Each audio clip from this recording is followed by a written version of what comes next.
Le rapport de l'OCPM sur la cohabitation sociale et l'itinérance est sorti. On vous explique.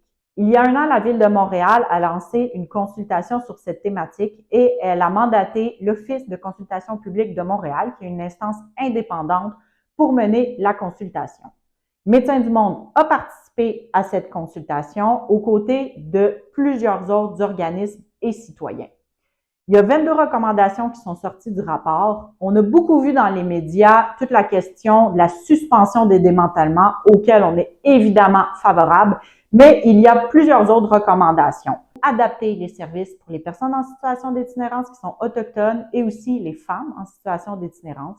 Il y a aussi toute la question des infrastructures sanitaires qui devraient être présentes dans tous les quartiers de Montréal. Il y a aussi comme demande l'augmentation des ressources là où les besoins sont, notamment les services de consommation supervisée. On vous invite vraiment à aller lire les 22 recommandations et à les partager.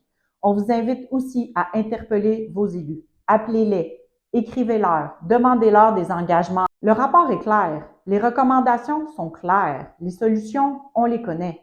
Maintenant, ce qui manque, c'est du courage politique. Et du courage politique à tous les paliers de gouvernement, que ce soit municipal, provincial ou fédéral. Les personnes en situation d'itinérance ont le droit d'exister. Ce sont des citoyens à part entière. Ils ont le droit à un logement, à des soins, à la dignité. Agir contre l'itinérance, c'est pas une question de gestion de l'espace public, c'est une question de justice sociale, de respect et de dignité.